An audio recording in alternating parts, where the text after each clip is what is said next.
Titanic के बाद अगर लोगों को किसी शिप पर यकीन था तो वो थी MV एक्सप्लोरर। ये दुनिया की पहली क्रूज शिप थी जिसको खास बनाया ही बर्फ में चलने के लिए था। इसकी परफॉर्मेंस इतनी अच्छी थी कि इसने एंटार्क्टिका में कई शिप्स को रेस्क्यू करने का रिकॉर्ड भी बनाया है।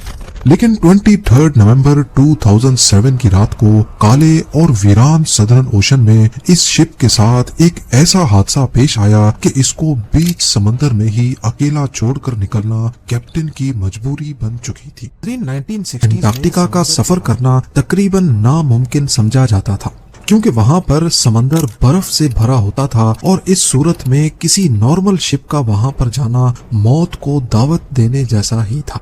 मगर एक स्वीडिश अमेरिकन बिजनेसमैन एरिक लिंडब्लेड ने इसे चैलेंज समझकर कबूल किया और एक ऐसी शिप बनाने का इरादा किया जो बाआसानी एंटार्क्टिका का सफर कर सके और जो लोग एंटार्क्टिका देखने का ख्वाब रखते थे वो अपना ख्वाब पूरा कर सके। इसी मकसद के लिए एक स्पेशल शिप तैयार की गई जिसकी लंबाई 240 फुट और वजन 2300 टन से भी ज्यादा था। इस शिप को लिंडब्लेड एक्सप्लोरर का नाम दिया गया। एक्सप्लोरर का कंपैरिजन अगर इतिहास की मशहूर शिप्स टाइटैनिक या फिर RMS ओलंपिक से किया जाए तो ये उनसे छोटी तो जरूर थी मगर मजबूती में इसका कोई जवाब नहीं था। ये वो पहली क्रूज शिप बनाई गई थी जिसका मकसद पैसेंजर्स को एंटार्क्टिका के बर्फीले पानी की सैर कराना था। नॉर्मली ये काम आम शिप्स नहीं कर सकती। अगर कभी शिप्स को बर्फीले समंदर में जाना हो तो उनके आगे आइस ब्रेकर लगाया जाता है, लेकिन ये आइस क्लास 1A शिप यानी इसको बर्फ में चलने के लिए आइस ब्रेकर की जरूरत नहीं थी, बल्कि इसका बाव ऐसे डिजाइन किया गया था कि शिप के वजन से ही बर्फ टूटती जाती थी। इस शिप में 104 पैसेंजर्स और 54 क्रू मेंबर्स के लिए जगह मौजूद थी। क्रूज शिप में तमाम लग्जरी फैसिलिटीज के साथ साथ एक और चीज भी थी जो MV एक्सप्लोरर की शान में इजाफा कर रही थी, क्योंकि इसे खास तौर पर एंटार्क्टिका के सफर के लिए बनाया गया था और वहां मौजूद बर्फ से महफूज रखने के लिए इसके हल को डबल लेयर में बनाया गया था। लॉन्च होते ही ये शिप पूरी दुनिया में फेमस हो गई और लोग इस पर सवार होकर एंटार्क्टिका जाने की ख्वाहिश रखने लगे। असल में पहले इसका नाम तो लिंडब्लेड एक्सप्लोरर रखा गया था, लेकिन वक्त के साथ साथ इस शिप के ओनर्स भी बदलते रहे और 2004 में आखिरी बार इसको Toronto based travel company gap adventures ने खरीदा, जिन्होंने इसका नाम MV एक्सप्लोरर रख दिया था। इसके बाद ये किसी और मालिक के कब्जे में नहीं आ पाएगी, ऐसा किसी के वहमो गुमान में भी नहीं था। 2007 तक MV एक्सप्लोरर एंटार्क्टिका के 250 कामयाब सफर कर चुकी थी, लेकिन इसी साल के नवंबर में इसको एक ऐसे सफर पर रवाना होना था जहां से लौटकर ये कभी वापस नहीं आएगी। ये नवंबर 2007 था। MV एक्सप्लोरर अपने 19 रोजा सफर के लिए बिल्कुल तैयार थी।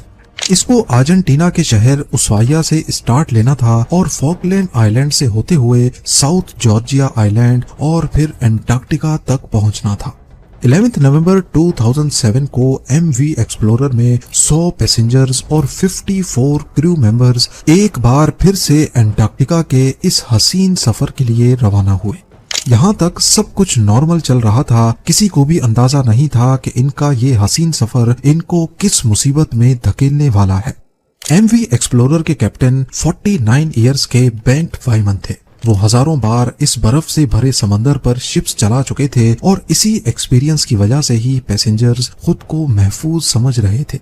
पर एंटार्क्टिका के शिप कैप्टन्स चाहे कितने भी एक्सपीरियंस्ड क्यों ना हो, वहां की बदलती कंडीशंस की वजह से हर बार मुख्तलिफ मसाइल का सामना करना पड़ता है और हर बार एक नया चैलेंज उनके लिए तैयार होता है।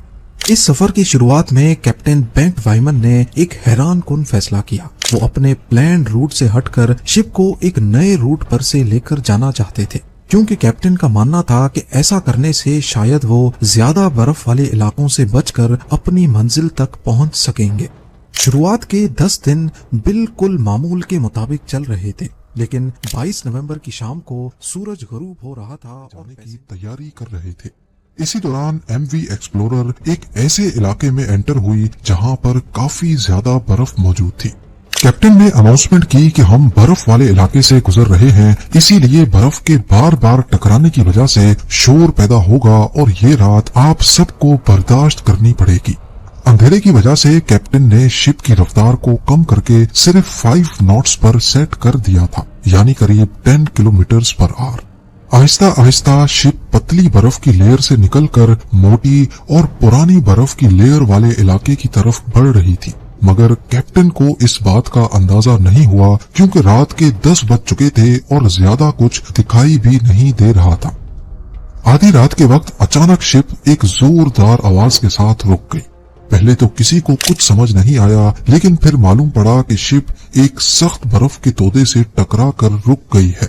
क्योंकि कैप्टन ने पहले ही अनाउंसमेंट कर रखी थी, इसी वजह से काफी पैसेंजर्स ने इस आवाज पर ध्यान नहीं दिया और वो सोते ही रहे। कुछ देर बाद कैप्टन शिप को दोबारा से चलाने में कामयाब हो गए। एमवी एक्सप्लोरर अब दोबारा से बर्फ को काटती हुई बर्फीले समंदर में आगे बढ़ रही थी, मगर कैप्टन समेत शिप में सवार पैसेंजर्स ये नहीं जानते थे कि शिप के हल में एक सुराख हो चुका है और पानी अब धीरे धीरे शिप के निचले हिस्से में जमा होना शुरू हो चुका है। सोए हुए पैसेंजर्स की आंख तब खुली जब उनके केबिन्स में पानी भरना शुरू हो चुका था। क्योंकि पैसेंजर केबिन जहाज के निचले वाले हिस्से में थे, इसीलिए पानी सबसे पहले वहीं पहुंचा था। ये देखते हुए पैसेंजर्स में अचानक एक खौफ की लहर दौड़ गई। हर कोई अपनी जान बचाने के लिए इधर उधर भागने लगा। पानी अब हर मुमकिन जगह से शिप में दाखिल हो रहा था, चाहे लाइट स्विच हो, डक्ट वेंट या फिर दरवाजे की दरारें। जब तक कैप्टन को इस बात का इल्म हुआ तो कई केबिन्स पानी से भर चुके थे। पहले तो उनको लगा कि शायद छोटा डैमेज हुआ है जिस पर काबू पाया जा सकता है, लेकिन जब पानी का प्रेशर बढ़ता ही जा रहा था तो कैप्टन भी समझ गया कि बात अब काबू से बाहर निकल चुकी है। कैप्टन ने फौरी तौर पर शिप को खाली करने का ऑर्डर दिया और तमाम लाइफ बोट्स को डिप्लॉय करने का फैसला किया। इसी दौरान शिप बर्फीले इलाके से तो निकल चुकी थी, मगर पानी जमा होने की वजह से वो एक तरफ झुक गई थी। क्रू मेंबर्स जल्दी से शिप को खाली करने और इंसानी जानों को बचाने में मसरूफ थे। शिप अपनी मंजिल से 46 किलोमीटर दूर थी और मंजिल पर डैमेज शिप के साथ पहुंचना नामुमकिन था। दूसरी तरफ मसला ये भी था कि अंटार्कटिका का ये समंदर बर्फ होने की वजह से बहुत ज्यादा ठंडा था और यहाँ की ठंडी हवा की वजह से लाइफ बोट्स पर ज्यादा देर रहना भी मुमकिन नहीं था। इसीलिए कैप्टन ने एक्सप्लोरर के करीब मौजूद दूसरी शिप्स को SOS के सिग्नल्स भेजना शुरू कर दिए। ये सिग्नल्स नेशनल जियोग्राफिक एंडेवर और नॉर्ज नामी शिप्स को भेजे गए थे, मगर ये शिप्स भी काफी दूर थीं और इनका फौरन यहाँ तक पहुँचना मुमकिन नहीं था। आहिस्ता आहिस्ता पानी एमवी एक्सप्लोरर के सेपरेटर रूम में जमा होना शुरू हो गया। ये वो रूम होता है जहाँ शिप्स की तमाम मशीनरी मौजूद होती है, यानी इसी रूम से ही पूरी शिप को पावर दी जाती है। इस रूम में पानी भरने की वजह से अब एमवी एक्सप्लोरर की तमाम इलेक्ट्रिसिटी बंद हो गई। अंटार्कटिका के बर्फीले समंदर के बीचों बीच अब एमवी एक्सप्लोरर बिल्कुल अंधेरे में तन्हा खड़ी थी। इसके इंजन्स बंद हो चुके थे और अब शिप सिर्फ समंदरी लहरों के रहमो करम पर थी। कैप्टन को जहां एवैक्यूएशन की फिक्र थी, वहीं अब उसको एक और ख्याल भी तंग कर रहा था। अगर शिप का इंजन दोबारा से ऑन ना किया गया तो तेज हवाएं और लहरें शिप को दोबारा बर्फ वाले इलाके में धकेल सकती थी। इलेक्ट्रिकल फेलियर की वजह से इंजन्स को मैनुअली तरीके से ऑन करने की कोशिश की गई। खुशकिस्मती से ये आइडिया काम कर गया और इंजन्स एक बार फिर से स्टार्ट हो गए। क्रू मेंबर्स ने शिप को खाली करने का प्रोसेस मजीद तेज कर दिया। कुछ ही देर में जहाज पर सवार तमाम अफराद 4 लाइफ बोट्स में सवार होकर ठंडे तरीन पानी में उतर गए। कुछ देर तक कैप्टन और चंद क्रू मेंबर्स शिप को सीधा करने की कोशिश करते रहे, लेकिन आखिरकार इंजन एक बार फिर से बंद हो गए। अब एमवी एक्सप्लोरर में पानी तेजी से भरता जा रहा था और कैप्टन को जल्द अज जल्द कोई फैसला करना था। लिहाजा कैप्टन और चंद क्रू मेंबर्स भी शिप से उतरकर लाइफ बोट्स में सवार हो गए। अब ये 150 से ज्यादा लोग लाइफ बोट्स में मौजूद ठंडे तरीन सदर्न ओशन में खुले आसमान